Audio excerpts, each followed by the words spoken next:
سعادت حسن منٹو کی کتاب سیاہ حاشیے سے اقتباس۔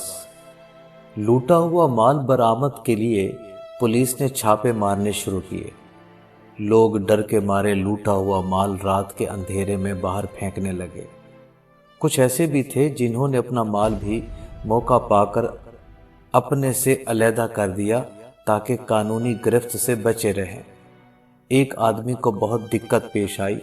اس کے پاس شکر کی 2 بوریاں تھیں جو اس نے پنساری کی دکان سے لوٹی تھی۔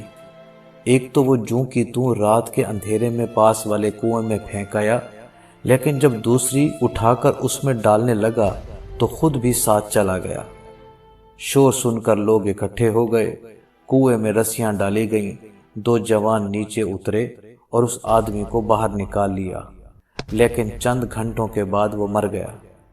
دوسرے دن جب لوگوں نے استعمال کے لیے اس کنویں میں سے پانی نکالا تو وہ میٹھا تھا۔ اس رات اس آدمی کی قبر پر دیے جل رہے تھے۔